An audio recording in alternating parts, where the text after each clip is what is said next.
이어서 우리 로마서 말씀을 보도록 하겠습니다. 제가 지난주 말고 지지난주 로마서 보면서 로마서 전체 구조를 얘기했습니다. 로마서 16장까지 있는데 로마서는 전반부 후반부가 명확하게 나누어집니다. 전반부 1장에서 11장 그 신앙의 교리 원리들이죠. 그리고 12장부터는 이 교리에 기초하여서 우리가 어떻게 살까, 우리가 어떻게 행할까에 관한 내용들입니다. 그 첫 서두가 12장 1절 2절인데 1절 2절은 성도의 행함의 행동 강령이라고 볼 수 있습니다. 이제 그래서 우리가 1절 2절 행동 강령을 보았고요. 물론 이 행동 강령 안에 이미 충분히 사도 바울이 권면하는 신앙의 내용들이 있습니다. 이제 오늘 또 그 행동 강령에 이어서 계속해서 사도 바울이 권면하는 하나님의 말씀을 보도록 하겠습니다. 3절 이렇게 되어 있습니다. 3절 앞부분을 제가 한번 읽어드리겠습니다. 내게 주신 은혜로 말미암아 너희 각 사람에게 말하노니 마땅히 생각할 그 이상의 생각을 품지 말고, 자, 마땅히 생각할 그 생각의 그 이상을 품지 말아라. 말이 이렇게 빙빙 도는 것 같지만은 실제 내용은 간단합니다. 우리가 마땅히 해야 될, 마땅히 피조물이 사람이 그리고 각 지위와 각 위치에 있는 사람이 해야 될 그 선, 마땅히 요까지 해야 되는데 그걸 넘어서는 안 된다는 말입니다.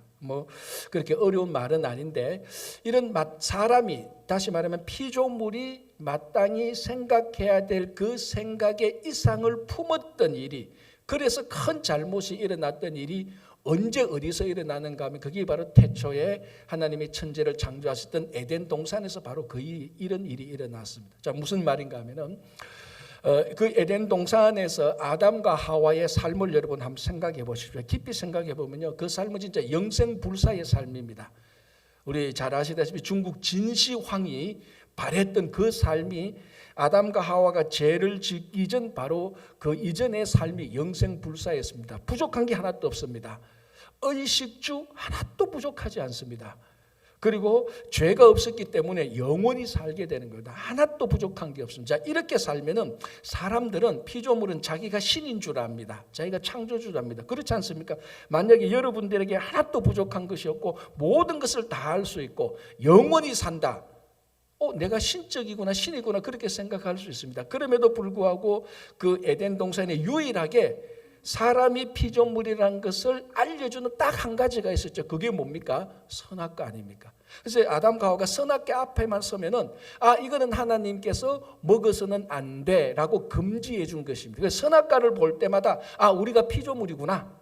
여기서 우리가 영원히 살지만은, 우리가 마음껏 살지만 모든 걸 다 할 수 있지만 모든 게 부족함없이 풍족하지만은, 그럼에도 불구하고 이 선악과 앞에 서면은 창조주가 우리에게 금지한 그 계명 하나를 기억하면서 신이 아니다, 창조주가 아니고 우리가 피조물이라는 것을 알게 되는 겁니다. 다른 말로 하면은 그 선악과는 피조물이 넘어서는 안 되는 하나님의 선 라인이죠. 사도 바울의 말로 일하자면은 생각해야 될, 마땅히 생각해야 될 그 생각 이상을 품어서는 안 되는 선, 바로 그 선입니다.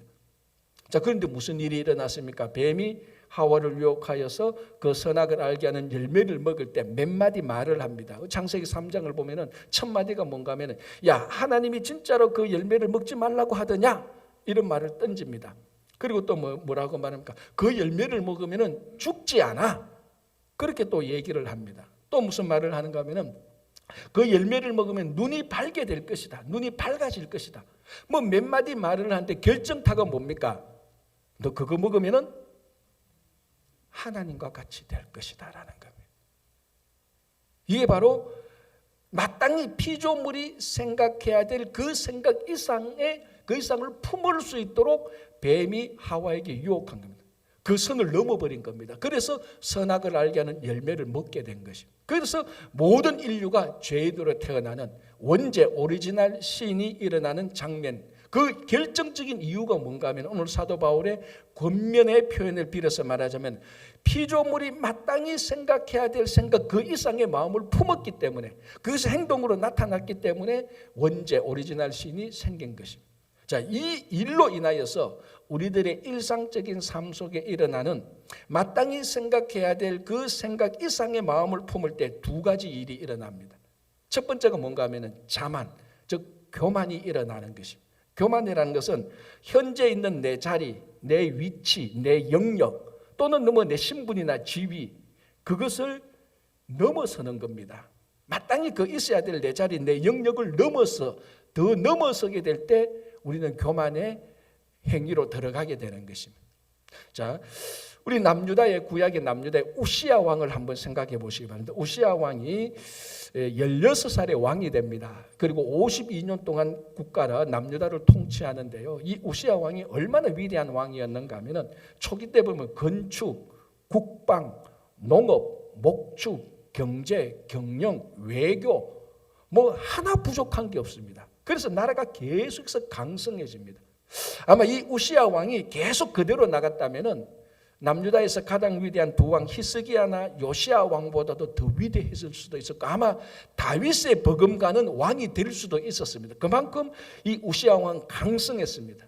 자, 그런데 어떻게 됩니까? 이 나라가 강성함에 우리 역대하를 보면은 마음이 교만해지는 겁니다. 자, 마음이 교만해진다는 그 증거가 무엇인가 하면은 이 우시야 왕이 다른 것은 다 통치하고 다른 것은 다 자기 지배권을 미치는데 딱 한 군데 왕의 지배권이 미치지 않은 한 영역이 있습니다. 그 영역이 뭐였습니까? 하나님께 제사, 즉 예배 드리는 영역입니다. 왜냐하면 그 영역은 유일하게 왕이 터치해서는 안 되는 부분입니다. 유일하게 그 영역은 하나님께서 지정하신 레위 자손의 후손 가운데 제사장만이 그 영역에서 하나님께 제사를 드릴 수 있는 그 영역입니다. 그런데 우시야 왕이 강성했지 않습니까? 다윗 버금가는 힘과 권력과 지배권이 있으니까 딱 하나 남았는 거. 그 마음의 생각에 마땅히 생각할 그 생각에 그 이상을 넘어서는 안 되는 그 선, 거기서 멈춰야 되는 그 선인데 그 선 뭡니까? 제사 드리는 영역입니다. 그래서 이 다윗이 향단을 붙잡고 제사를 드리려고 시도합니다. 다윗이 아니 미안합니다. 우시야가 그렇게 시도합니다. 자, 그때에 그 당시 제사장 아니 대제사장이었던 아사랴가 나머지 제사장 80명을 데리고 와서 왕을 막았으면서 말합니다. 우시야 왕을 막았으면서 왕이시여 이거는 안 됩니다. 이 영역은 우리 제사장이 하나님께서 임명하신 제사장이 드리는 제사의 영역입니다. 왕이시여 이러시면 안 됩니다. 간절히 말리지만은 우시야 왕은 어떻게 합니까? 그래도 향단을 붙잡고 제사를 드리려고 할 때에 무슨 일이 일어납니까? 하나님께서 그 적시로 1초도 기다리지 않고 그 적시로 우시야 왕에게 나병 걸리도록 해서 죽을 때까지 나병 걸린 채로 죽게 되는 것. 이게 뭡니까? 왕으로서 마땅히 생각해야 될 그 생각 이상을 품었습니다. 하나님께서 용서하지 않으셨어요. 그게 우리 인간의 교만으로 나타나는 것입니다. 마땅히 생각할 그 이상의 생각을 품게 될 때 모든 인간에게 나타나는 게 첫 번째가 교만이고요. 두 번째가 뭔가 하면은 탐욕입니다. 탐욕은 뭡니까? 하나님께서 내게 주신 것 그리고 지금 내가 가지고 있는 것 이것에 만족하지 않고 이것을 넘어서서 다른 사람의 것을 탐하는 것입니다. 그게 탐욕 아닙니까? 자, 우리가 일개 한 달 전에 우리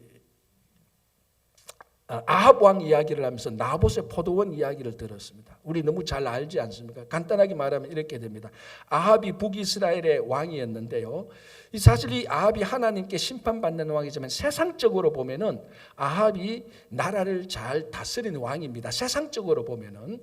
그래서 아합 왕 때 나라가 북이스라엘 굉장히 부국 강병이었습니다. 그러니까 나라가 힘이 좋아졌고 그래서 매번 여름이 되면은 별궁에 가서 휴가를 즐겼습니다. 그 별궁이 있는 땅이 이스라엘 평야 쪽인데 굉장히 풍요로운 땅이고 그 별궁은 다 상하궁으로 되어 있었습니다. 그러니까 나라가 부국 강병이고 그 기름진 평야에 별궁 상하궁으로 지어진 거기에서 여름 휴가를 즐기는 아합 왕에게 무엇이 부족하겠습니까? 그러니까 자기가 가지고 있는 그것만 해도 충분히 부족한 것이 없는데 바로 그 성 옆에 있는 나봇의 조그만 포도원 하나를 탐했습니다. 마땅히 생각해야 될 그 생각 이상의 마음을 품은 것이죠.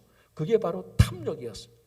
그래서 그 탐욕이 잉태되어서 죄가 되고 악행이 되어서 결국 그 일로 인하여서 또 하나님으로부터 아합과 그 아내 이세벨이 심판을 받게 되는 것 아닙니까?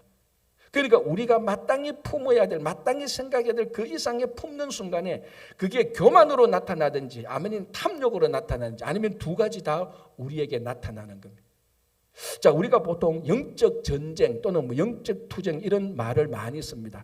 예수를 믿는 순간부터 인정하든 인정하지 않든 우리는 영적 전쟁을 시작할 수밖에 없습니다. 누구는 치열하게 하고 누구는 대충 하고 누구는 약하게 하지만 영적 전쟁에 우리가 들어가지 않을 수가 없습니다. 자, 그 영적 전쟁에서 사탄이 우리에게 던지는 가장 영적 전쟁을 해야 될 영역이 바로 이 두 가지 아닙니까? 교만과 탐욕. 어떻게 하면 이 교만과 탐욕을 이길 수 있습니까? 오늘 사도 바울이 우리들이 권면합니다. 마땅히 생각해야 될 그 생각 이상을 품지 마십시오. 하나님께서 우리에게 주신 것, 하나님께서 내게 주신 자리 이 영역에 그 이상을 품어서 교만과 탐욕으로 나가서는 안 되는 겁니다. 자, 바울이 뭐라고 말합니까? 빌립보서에서 나는 모든 상황에 만족할 줄 알고 자족하기를 배웠다 그럽니다. 그러면서 뭐라고 말합니까? 나는 배고픔에 처할 줄도 알고 배부름에 처할 줄도 알고 나는 비천에 처할 줄도 알고 나는 풍부에 처할 줄도 알았다. 이 말이 뭡니까? 배가 고파도 그 이상의 마음을 품지 않고 배가 불러도 그 이상의 마음을 품지 않았다는 것. 비천에 처해도 그 이상, 풍부에 처해도 그 이상의 마음을 품지 않고 하나님께서 내게 주신 것, 하나님께서 내게 주신 자리, 내게 주신 직분, 내게 주신 영역, 지위, 거기에 만족하며 감사하며 살았습니다. 여러분, 우리가 실제로 하나님께서 내게 주신 것에 만족하고 자족하고 감사하고 살 때에 어떤 탐욕도 어떤 교만도 우리를 시험할 수가 없습니다. 거기에서 한 발자국만 더 나가면요, 모든 사람이 교만과 탐욕에 다 걸려서 넘어질 수밖에 없습니다. 어떤 당나귀 한 마리가 있었는데 어느 날부터 이 모든 인간들이 자기에게 엎드려 절하고 경배하는 거예요. 신기하잖아요. 만물의 영장인 인간이 당나귀에게 절하고 경배하니까 그러니까 이 당나귀 기고만장한 겁니다. 인간이 내한테 절하고 경배하는구나. 가는 곳마다 절하고 경배하는 겁니다. 기고만장했죠. 근데 딱 하나 기분 나쁜 게 있었습니다. 뭔가 하면은 아침만 되면은 자기 등 위에 타는 인간 하나가 있었는데 그게 기분이 나빴습니다. 아니 모든 인간이 다 내게 엎드려 경배하는데 왜 인간은 아침만 되면 내 등 위에 타? 그 하루는 열받아가지고 아침에 딱 탈 때 딱 일어나서 두 발을 들고 어깨가 등을 쫙 폈습니다. 그러니까 그 등 뒤 그 당나귀 등 위에 탔던 그 사람이 넘어져서 허리를 다쳐서 앞으로 그 당나귀를 타지 못하게 됐습니다. 속이 시원했죠. 그래서 이제 당나귀가 가는 곳곳마다 무슨 일이 생깁니까? 감 잡히죠. 아무도 당나귀에게 엎드려 절하고 경배하지 않습니다. 오히려 사람에게 당나귀 혼자 가니까 쫓아내고 무시했습니다. 무슨 말인지 알죠? 그 당나귀 위에 탄 사람, 왕 때문에 사람들이 다 엎드려 경배한 겁니다. 이 당나귀는 자기가 마땅히 생각해야 될 생각 이상을 품어서는 안 되는데 그 왕의 자리를 자기가 날려버렸으니까 다시 무시받는 당나귀로 돌아간 것이. 오늘 사도 바울이 마땅히 생각할 생각 그 이상에 품지 말라. 이렇게 이것만 우리가 지켜도 우리가 탐욕과 교만의 시험에 들지 않습니다. 여러분, 한 사람의 성도가 탐욕과 교만의 시험에 걸려들지 않으면요, 여러분 주변에는 모든 사람들이 여러분들을 진짜 성도라고 인정합니다. 진짜 여러분들을 통하여서 예수 그리스도를 볼 수 있는 것입니다. 혹 지금 여러분 마땅히 생각해야 될 생각 이상의 그 어떤 것도 어떤 자리나 어떤 물질이나 어떤 인기나 어떤 명예나 관심을 품고 있다면 다시 돌아오시기 바랍니다. 어떤 탐욕이나 어떤 교만이 여러분들을 시험하지 못하게 될 것입니다. 자, 이것을 바울은 오늘 또 다르게 표현합니다. 믿음의 분량으로 표현하는데요. 3절 중간에 한번 읽어드릴게요. 오직 하나님께서 각 사람에게 나누어 주신 믿음의 분량대로 지혜롭게 생각하라. 간단하게 말하면 믿음의 분량대로 살아라는 것인데요.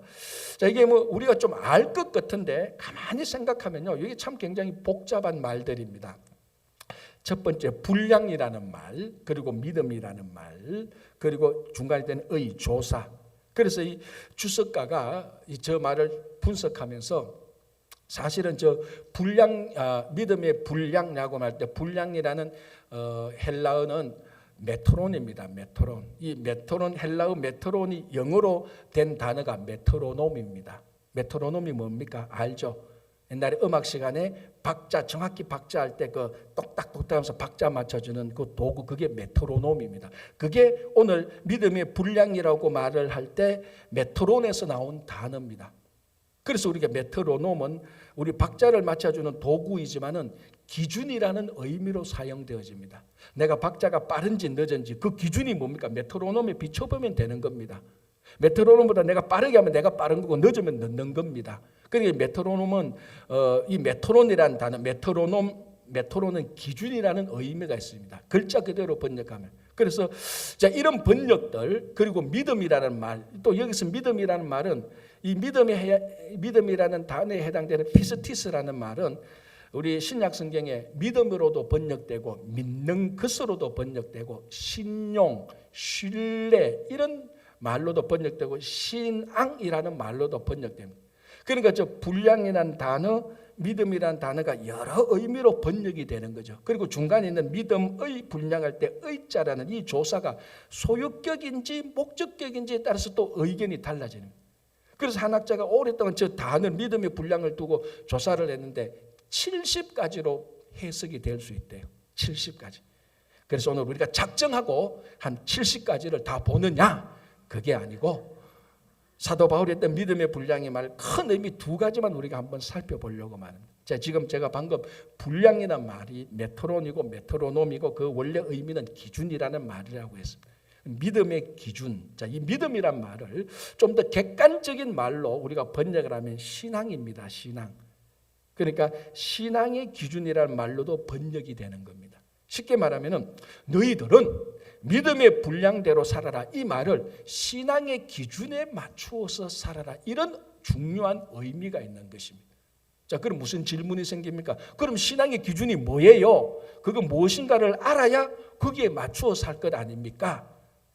자, 그런데 바울이 신앙의 믿음의 분량, 즉 신앙의 기준이 무엇인지 말하지 않는데 로마서를 보거나 사도 바울이 썼던 다른 편지를 보면은 예수 그리스도이거나 아니면 십자가이거나 아니면 성령의 인도하심 이런 내용들을 말하고 있습니다.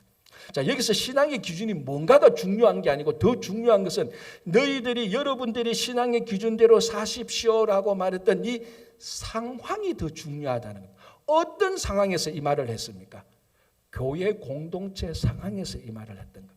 로마 교회 교인들, 즉 로마 교회에서 신앙생활을 하고 있는 성도 한 사람 한 사람들에게 여러분들은 여러분들이 만든 기준이 아니고 하나님께서 여러분들에게 주신 신앙의 기준 그거에 맞추어서 사십시오라고 말을 합니다.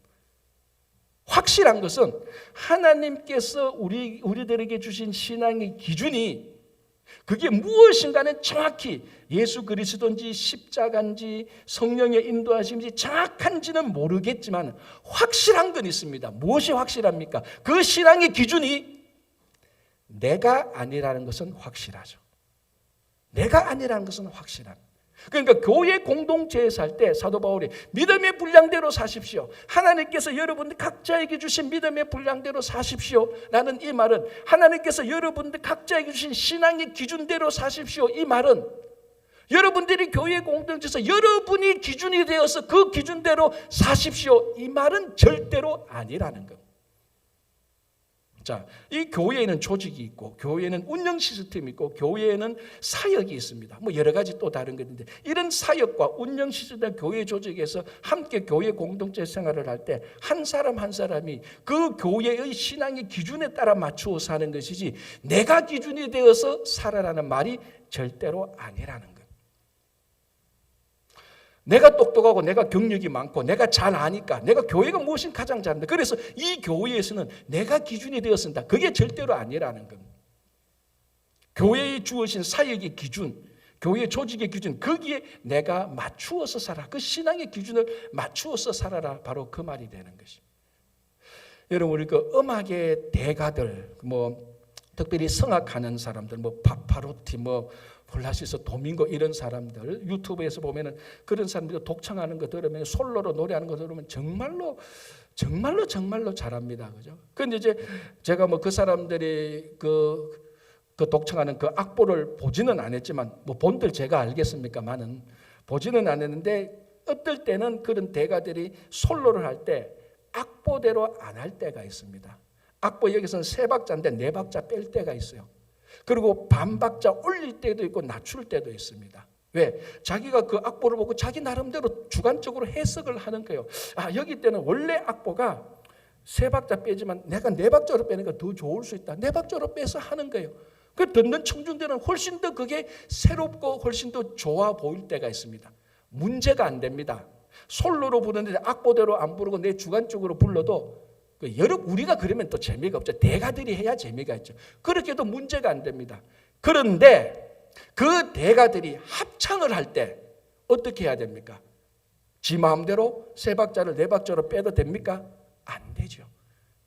합창을 할 때는 천하에 없는 음악의 대가라고 할지라도 악보대로 해야 되는 겁니다. 3박자면 3박자 해야 되는 거예요.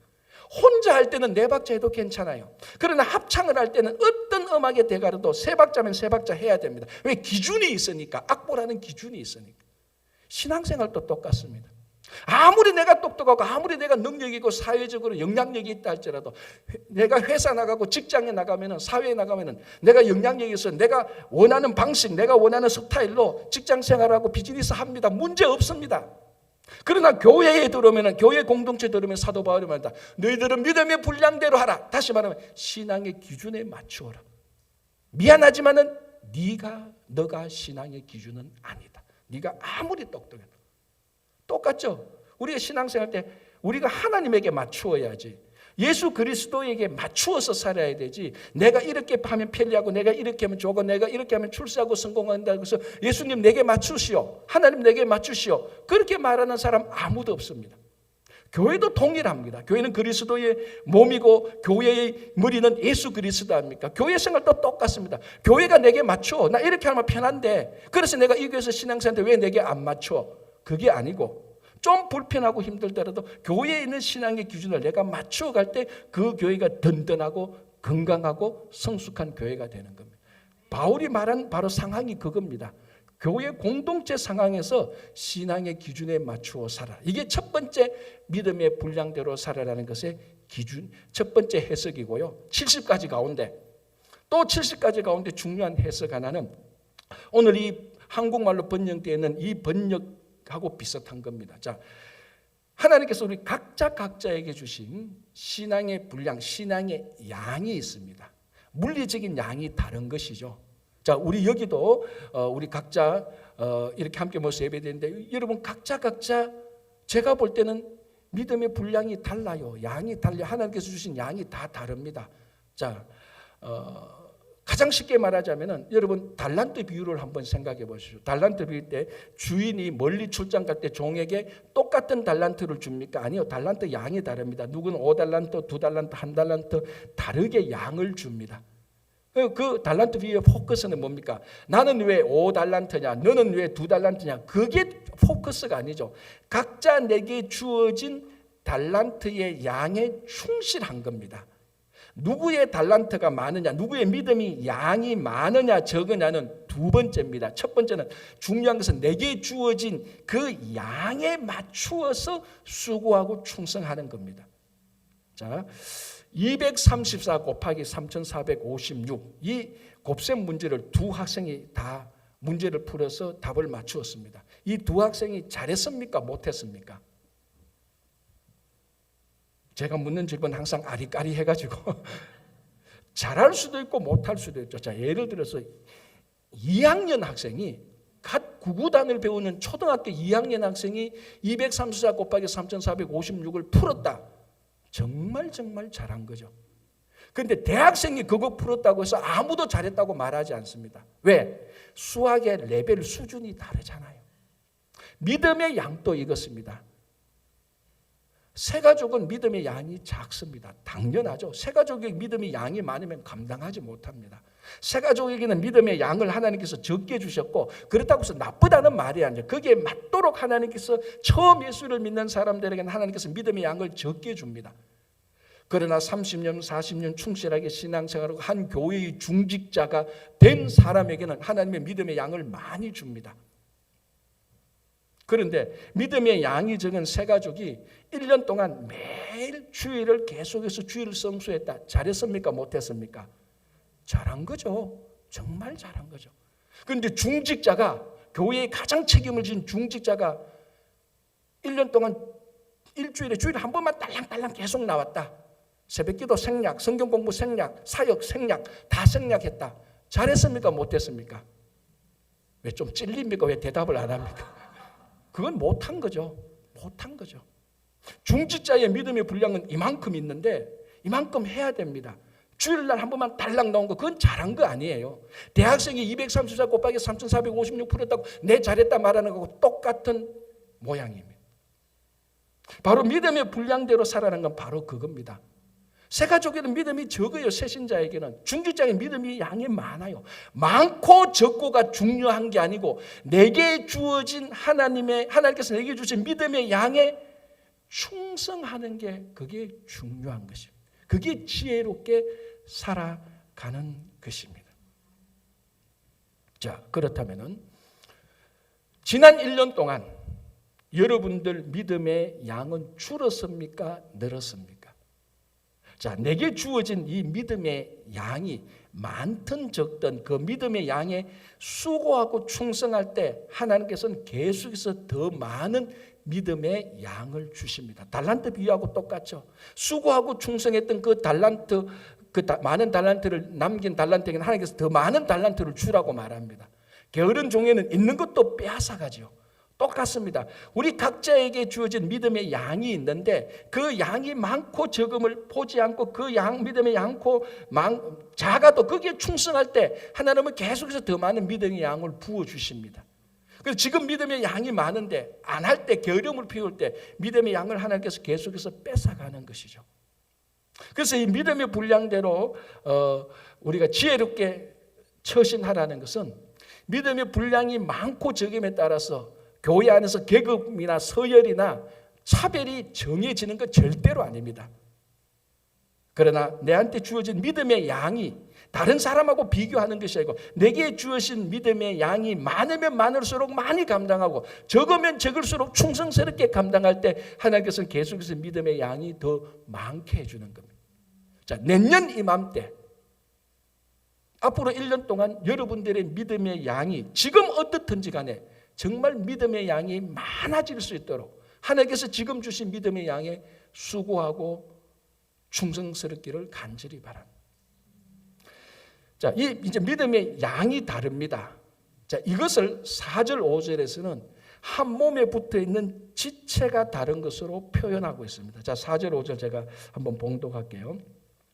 우리가 한 몸에 많은 지체를 가졌으나 모든 지체가 같은 기능을 가진 것이 아니니 이와 같이 우리 많은 사람이 그리스도 안에서 한 몸이 되어 서로 지체가 되었느니라. 이렇게 되어 있습니다. 자, 믿음의 양이 다릅니다. 이거를 4절 5절에서는 지체가 다른 것으로 표현합니다. 지체가 서로 다른 지체가 어떻게 하나가 되는가 하면은 똑같은 한 몸에 붙어 있으면 하나가 된다고 말합니다. 그거하고 같은 비유로 믿음의 양이 다른 사람이 어떻게 하나가 되느냐? 그리스도 안에 있으면 하나가 된다고 말합니다. 그리스도 안에 있으면 다른 게 아닙니다. 자, 유대인들은 율법 안에 있으면 자기들이 하나가 된다고 생각합니다. 그래서 율법의 규례들을 열심히 지킵니다.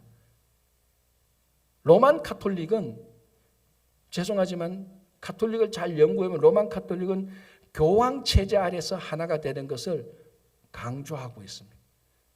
자, 바울은 교황 제도나 어떤 제도나 율법을 말하는 것이 아니고 그리스도 안에서라고 말을 합니다. 나라와 민족 안에서 하나가 되는 게 아닙니다. 민족 달라도 괜찮아요. 나라가 달라도 괜찮습니다. 인종이 달라도 괜찮습니다.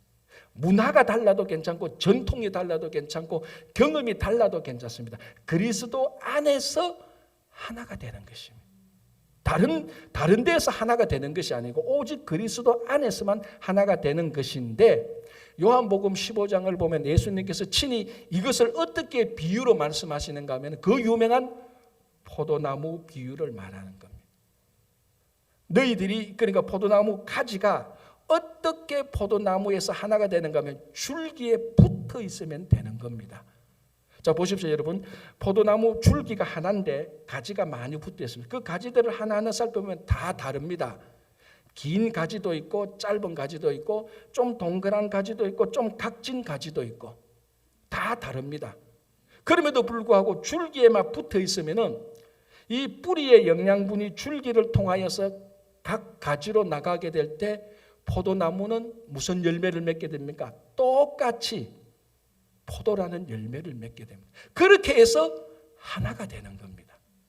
마찬가지로 우리가 다 달라도 취향과 성격과 학력과 경력과 미국 온 이유, 이민 온 사연이 다 달라도, 성질이 다 달라도 우리가 그리스도 안에 붙어 있으면은 예수 그리스도라는 뿌리를 통하여서, 예수 그리스도의 줄기를 통하여서 우리에게 똑같이 그리스도의 열매를 맺게 되므로 우리가 하나가 되는 것입니다.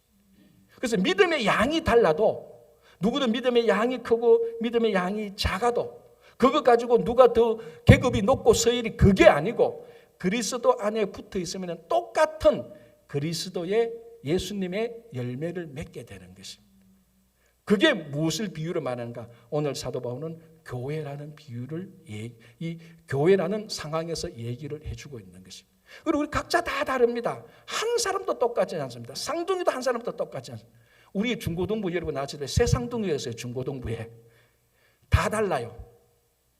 한 명도 똑같지 않습니다. 그럼에도 불구하고 다 똑같이 되는 것은 그리스도라는 몸에 붙어 있을 때, 그리스도의 영양분을 먹게 될 때 우리는 똑같은 그리스도의 열매를 맺게 되므로 우리가 같이 되는 것입니다. 자, 이렇게 된다면은, 가지가 줄기에 붙어 있다면은 가지는 자기 마음대로 하지 못합니다. 줄기가 움직이는 대로, 그 방향대로 줄기가 가는 목적대로 따라갈 수밖에 없습니다.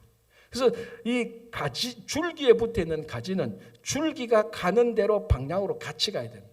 자, 예를 들어서 이게 이제 제 몸에 손과 발이라는 지체가 있습니다. 몸에 붙어 있습니다. 그런데 이 몸이 가고자 하는데, 머리에 지령을 받아서 몸이 가고자 하는데 오른발과 왼발이 서로 다른 방향으로 가면 어떻게 됩니까? 제 가랭이가, 그렇죠, 건전하지 못하겠죠. 그럼 몸에 붙어있는 지체는 방향과 목적이 같아야 됩니다. 자, 물건을 하나 들려고 그랬는데 오른손과 왼손이 같이 잡아야 됩니다. 근데 오른손과 왼손이 기분이 나빠져서 다른 물건을 쥐기 시작하면 물건 하나도 제대로 쥐지 못하는 손이 되는 겁니다. 그래서 하나가 된다는 것은 똑같은 방향, 똑같은 목적을 향해서 가는 겁니다. 또 그것이 하나가 되는 겁니다. 우리 그 한국 소설 가운데 황석영 씨가 썼던 삼포 가는 길이 있습니다. 이 영화로도 옛날에 70년대, 80년대 영화로 나오는데요. 그 내용을 보면은 주인공 세 사람이 나오는데 첫 번째 주인공 영달이라는 사람이 나옵니다. 이 떠돌이 노동꾼이에요. 여기 가서 좀 일 약간 하고 하루 벌어서 하루 먹고 살고, 또 저기 공사장에서 그 가서도 먹고 살고. 여러분, 이런 떠돌이 노동자의 품성, 성격 알잖아요. 자기 하고 싶은 대로 하는 것 아닙니까? 한 곳에 정착해서 꾸준히 일 못하고 가정도 꾸리지 못하는 아주 정말 자기 마음대로 사는 사람, 영다리가 있고요. 감옥에서 갓 출소했던 정씨라는 사람이 있습니다. 이제 감옥에서 어떤 기술을 배워가지고 자기 고향에 가서 이제 정착해서 살려고 이제 나온 정씨가 있는데, 이 정씨의 고향이 삼포입니다. 그래서 정씨가 감옥에서 나와서 이제 고향 가서 정착해서 살려고 삼포로 가는 가운데 영다리를 만나죠. 그러면 이렇게 하는 가운데 이 영다리도, 야, 그러면 나도 삼포 가서 나도 공사에서 그 공사장 일하면서 살겠다 하면서 두 사람이 삼포로 갑니다. 가다가 한 여자를 만납니다. 백화라는 술집 작부를 만나게 됩니다. 이 술집 작부가 그전에 했던 술집에서 빚을 너무 많이 져서 몰래 도망쳐 나온 거예요. 사실 포주한테 잡혀가지고 실컷 고생만 하고 돈은 하나도 벌지 못하고 빚만 졌는데 몰래 야간 도주해서 현상 수배가 붙었던 여자입니다. 백화. 본명은 뭔 줄 압니까? 이점래. 그 소설 보면 마지막에 보면 자기 본명을 말해요.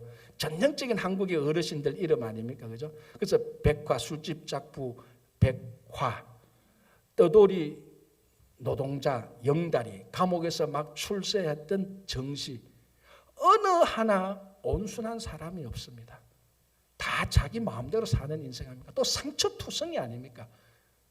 이 세 사람이 사실은 우리말로 하면 한 테이블에 앉아서 한 끼 식사도 같이 못 먹는 사이예요.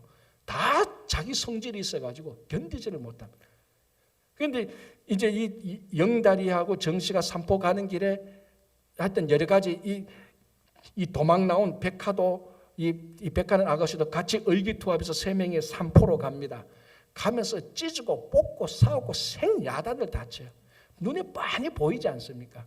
그런데 묘한 거는요, 그렇게 찢고 뽑고 싸우면서 서로 융화되지 못할 것 같던 이 독특한 캐릭터의 세 명의 인물이 그 소설 보면 어느 정도 계속해서 융화되면서 감정적으로 하나 되는 그런 장면들이 나옵니다. 어떻게 해서 그렇게 될 수 있을까요? 그게 바로 제목입니다. 산포 가는 길이 똑같으니까. 가는 길이 똑같으니까. 찢고 뽑고 싸워도 또 가는 길이 똑같은 그 길로 또 오는 겁니다. 가는 방향과 목적이 같으니까 도저히 어울릴 것 같지 않은 사람들이 하나가 되기 시작하는 겁니다. 그게 한 몸에 붙어 있는 지체가 다 달라도 하나님 나라를 향해서 가는 방향과 목적이 같으면요, 하나가 되기 시작하는 겁니다. 그 몸뚱아리가 예수 그리스도고 예수 그리스도의 몸이 바로 교회입니다.